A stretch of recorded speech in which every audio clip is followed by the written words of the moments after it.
Last episode, I talked to you about some pretty bad Spider-Man games on older consoles. And today, I'll be showing you some pretty awful games on newer consoles.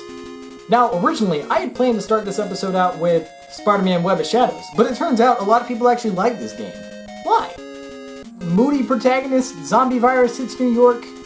They used the same plot a year later to make Prototype. It's literally the same plot. It's made by the same people. Why? Why do you like this game?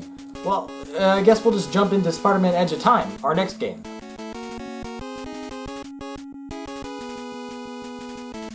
This game was made by Beenox and is actually the sibling to its much better brother, Shattered Dimensions. Shattered Dimensions was met with amazing scores, and, well, this one, not so much. The game starts, immediately, and we're met with the Amazing Spider-Man fighting a super ripped Anti-Venom who's eating this really intense floating churro. This whole section shows Peter dying right as Spider-Man 2099 shows up to save him. Then, of course, we go to the whole earlier that day section, and we get to listen to 2099's riveting inner dialogue. You'd think the largest tech developer in the world could afford to carpet their air ducts for extra comfort. Why? Why would they have done that? It's not like when they were making the building, they were like, guys, we gotta pad these ventilation systems. Spider-Man's gonna be crawling through here. We gotta make it comfortable, make it feel at home. Nobody did that. Nobody did that. Why was that something that you thought would happen? Val Kilmer here decides that he's going to go travel back in time and establish Alchemax in the 1970s, so that by the year 2099, his company is basically all that exists. Now, I don't care how evil you are, there's no way you can magically change the Statue of Liberty. People lionizing that freak. Next thing you know, there'll be a musical about him, with a chorus line of dancing Spider-Man. I'd pay to see that. Get it? Because Spider-Man turned off the dark. So naturally, everything in Peter's timeline has changed to show that he now works at Alchemax, and for as long as he can remember, always has. Miguel contacts him through some sort of made-up DNA link. Peter Parker. Who's that? Who's talking? And Peter makes a quip about Shattered Dimensions. Are the other me's in my head too? Tells Miguel to eat a fat one. You want a Spider-Man who'll do whatever you want? Go play a video game. And now we're on our way. Playing as Peter is exactly the same as playing as Miguel. The only difference between the two of them is that there's sometimes certain abilities that only Miguel can have, or only Peter can have. Peter follows Anti-Venom through a bunch of these chambers, knowing full well that it will inevitably lead to his death. The writing is beyond sloppy. I mean, Miguel is flat out telling Peter that he will die if he doesn't stop following Anti-Venom. And Peter is just kind of being an ass. You realize this time travel story of yours is gonna cost me my job. It's not your job. It's not even your reality. Yeah, that's what you keep saying. But how do you know? Because I do. And deep down, so do you. Now let me concentrate. I have my own problems right now. Yeah, well, I can't help you with that. I mean, I know he's supposed to be cocky, but it's just ridiculous here. Oh, and let's talk about challenges. Challenges pop up in seemingly random situations and can be found on the Web of Challenges. The Web of Challenges is kinda like the Web of Destiny in Shattered Dimensions, but garbage. Basically, you do challenges on the Web of Challenges and you unlock neato stuff like alternate costumes, which is great, because everybody likes those. What's not great is these challenges. This one says I have to collect all of these orbs. I mean, all of them. And I've only got a minute. This is insane! What happened? The elevator I'm in just changed into a closet. Rock just tried to kill me with an elevator. Weird coincidence. Maybe not. Wait. Something I did here had an effect on you in 2099? That's impossible. Well, theoretically, it's not. The idea is called quantum causality. The two gateways created a link between our times. Like a wormhole through the fourth dimension. Right. Normally, changing the past just creates an alternate timeline. But thanks to the wormhole, what you do there affects my time, and vice versa. So I can change things here, now, that can immediately change things in the future? Sure. Why are the subtitles almost in the middle of the screen? Was it too hard for them to put them way down here? Moving right along, the game forces us into a position where we have to use this quantum causality to change 2099's fate. Seriously annoying thing, the timer keeps counting down during this unskippable part. That's fair. Thanks for getting me out of there. Kinda proves the quantum causality theory. Just tell me who wins the next 10 World Series and we'll call it even. The world what? You're killing me, O'Hara. Dude, they seriously just used this joke in the most recent 2099 issue. Whoa! Alright, well I've got 3 games I gotta go through, so we're just gonna have to move on. Move right on to Spider-Man 2002 movie tie-in, yeah! This game is obviously based on the 2002 Sam Raimi Spider-Man movie. Now I'm not going to get into the whole who's better, Tobey Maguire or Andrew Garfield thing, but I just gotta say, Tobey is pretty creepy in the first movie.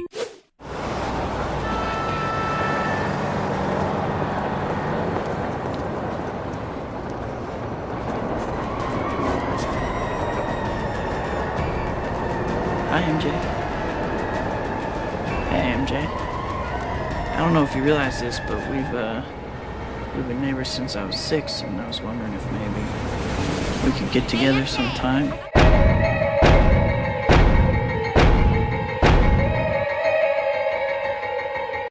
Let's jump right in. Uncle Ben, murdered. I have to find the guy who did it. Yeah, there's nothing strange about that. Definitely shouldn't change into a costume or anything. So these little things over here are your compass and your height meter. The compass tells you where to go, vaguely, and your height meter shows you how high you can go in the city. If you fall below the blue, you fall to the ground and die. The controls sometimes just seem to do whatever they want. I mean, I'm clearly holding left, but he just swings wherever.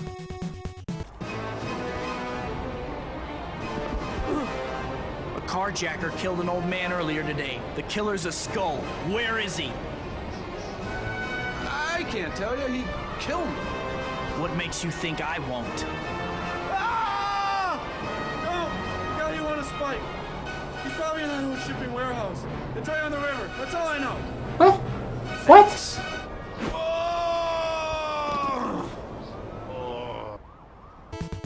So just like that, we're at the warehouse. Oh, deja vu.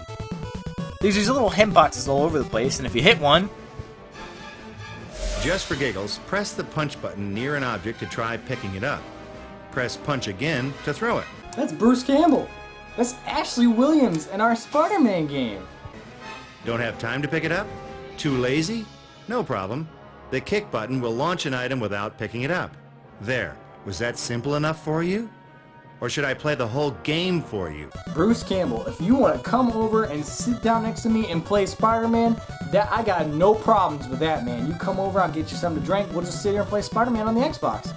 I'm noticing that this game is a lot like Spider-Man 64. I mean, the fundamentals are basically the same. Press B to zip between ceiling and floor. You know, you got the little web aimer thing.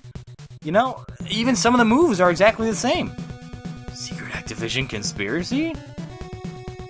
I don't know what to do. I've beaten all the goons and now I'm just kind of wandering around. Get that back if I want to open that door. So long, freak!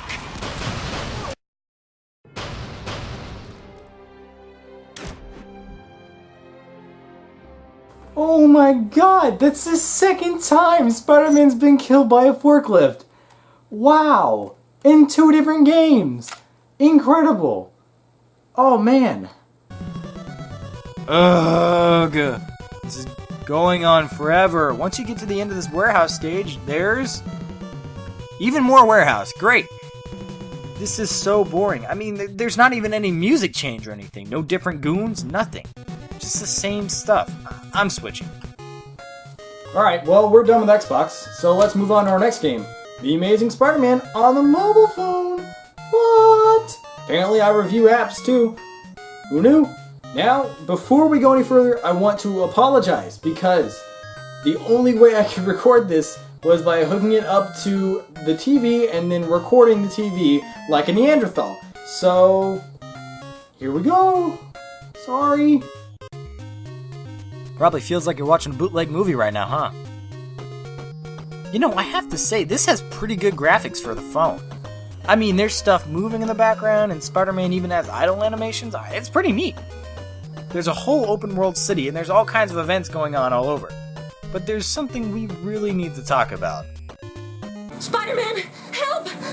I tried to find my boyfriend to talk some sense into him, but his gang's gone nuts! They lit the bank on fire! Don't they know that money tastes terrible barbecued? I'll handle this. And remember, try meeting a science nerd. It's like he's reading the back of the cereal box. What do we got here? I think the freak show was down at Coney Island, kid. Am I supposed to laugh at that one? I just popped in to introduce myself. The name's Spider-Man, creep, and you'll be thinking about me a lot from inside of a jail cell. You're gonna be sorry you messed with us, Spider Freak. Robbing this bank may be all about business, but we're gonna take you out for free. For free, you say? And here I was all worried because I left my spider wallet in the other costume. Jesus, it's like you want him to get beat up. The web swinging is weird. It's like sometimes it does what you want, and then other times it just... Wait a second. Look at that. Look, the 5 is upside down and flipped 2. That's the weirdest thing I've ever seen. Why would they do that? Why couldn't they just type a 5? Was it not in the budget? I'm feeling adventurous, so let's do one of these side missions. Wow, a photo class taught by a Pulitzer Prize winner. I don't think any of Peter Parker's portraits of Aunt May are good enough to get me in. Wow. Wow, that's really creepy. Okay, it says I have to make it through this little circle here. Alrighty, and...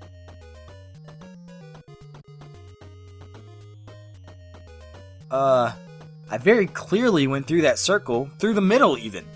Let's try that again, I guess. Oh, okay.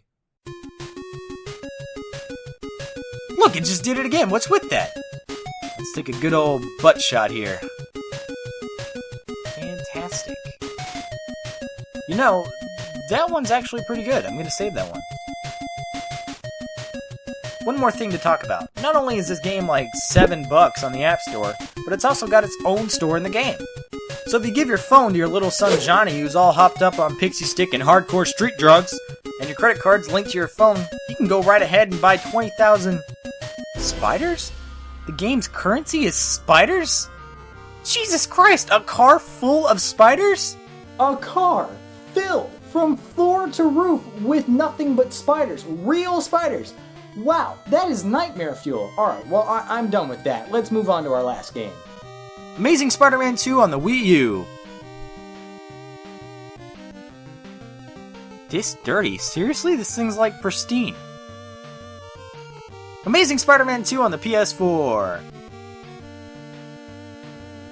Alright! The whole plot of this game is Peter going out and looking for Uncle Ben's killer. You know, like he should have done a whole movie ago. The game introduced a new web swinging mechanic. If you want to swing to the left, you hit L2. If you want to swing to the right, you hit R2. Not rocket science, but it does take some getting used to. The combat is exactly the same as the first game's combat, a watered-down version of the Batman Arkham series free-flow system. See, in Arkham games, it feels good using that system. Each hit has some real weight behind it, like you can really feel Batman hitting those guys. But in Spider-Man, it just feels dirty, like you're getting the leftover. The moves don't seem like they connect in any sort of poetic fashion, and it doesn't really feel like you're hitting the bad guys. Come on, get me down from here! Quiet. Let me see your hands. See? Huh. It's your lucky night. You're not the guy I'm after. Unless you had a tattoo removed. No, man, no. I'm afraid of needles. And heights. So how about let me down, huh? Relax, you're fine. What? Until the webbing dissolves. But, you know, the cops will find you by then. Please, what do you want? What's wrong with him? It's like he has to constantly be moving for some sort of reason. And his movements aren't even connecting with his voice.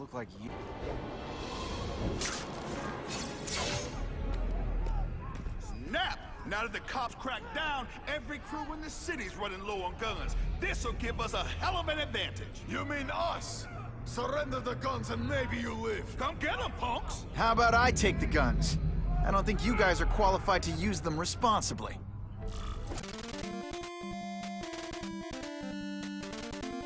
So wait a minute, I'm webbing these crates? Spider-Man just said like one scene ago that his webbing dissolves. Till the webbing dissolves?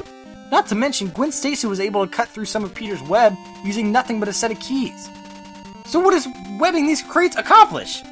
Another new feature that they included in this game is the ability to ask people questions in an attempt to further immerse yourself in the story. But most of the time, I just hit finish conversation because I really don't care. Now we have to put these tracers on the cell phone tower so we can listen in on Uncle Ben's killer. This opens up the whole big open world, and let's talk about that for a second. When you engage in a side mission and finish it, this whole Daily Bugle News thing with Whitney Chang shows up to show you how great of a guy Spider-Man is. Neighborhood residents thanked Spider-Man for cleaning up their community, calling him, quote, one of us. And I mean every mission. Why? Why is this necessary? I could see this maybe once, but why do I have to see it every time? Because of how irritating this is, I usually just don't do the side missions, which means I don't get pegged as a hero. Oh darn. I think I made my... Dish the evidence. I'll buy the trick. A Molotov cocktail. Okay, hold on. That right there, that is absolutely unacceptable on the PS4. That's a disgrace. It didn't even shatter. It just ceased to exist. Disgusting. After a long, unnecessary chase scene, we find that Uncle Ben's killer has been murdered by someone with the initials CK. Who could have done it? Clark Kent? Calvin Klein? Louis C.K.? Peter, of course, decides that this is the best time to go talk to Aunt May about his feelings. Wow, her hair looks terrible. Due to the letters and the horrific nature of the crimes, authorities are calling this man the Carnage Killer. Well, gee, I wonder which famous Marvel character that could be. Now, this is actually a pretty cool feature. Every Beanox game has alternate Spider-Man costumes, but this one makes it so each Spidey costume is unique. Each has their own stats. I like that. Now it's off to Oscorp, because the Russians have broken in for some reason. Where is the security for this place? Also, why is this cursor not going away? After you take out all the Russians, Spidey frees Max, and Spidey does the whole "you're my eyes and ears, Max" bit, and Max just kind of stands there. Partner?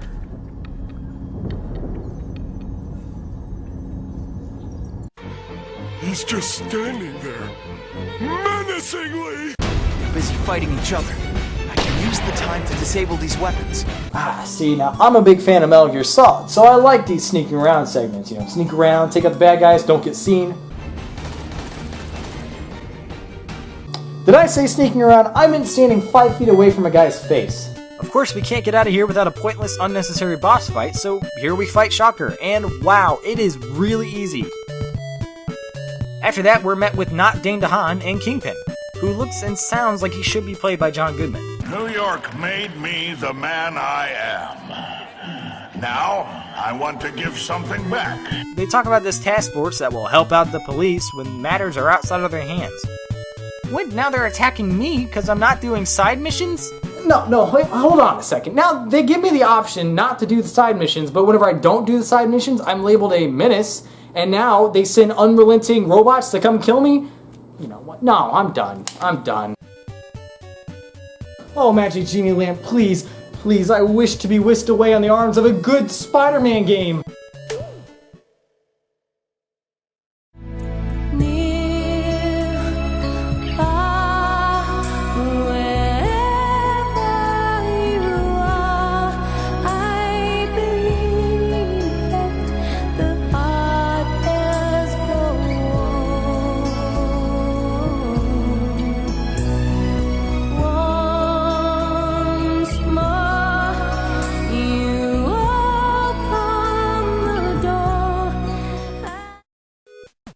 Hey everybody, thanks for watching a new episode of Arcade. If you liked it, go ahead and leave a like, comment, share it to all your friends. It helps you live longer, you'll be the coolest kid at school. And if you really liked it, you should hit that red subscribe button, because that helps you out and it helps me out. You don't miss out on any new episodes, and I actually have an audience to broadcast to. If you want to stalk me on social networking sites, I got like an Instagram and a Tumblr and a Facebook. I'll put them all in the description. View the last episode there. Halloween episode's coming out October 31st, so keep your eyes peeled for that. Alright guys, thanks.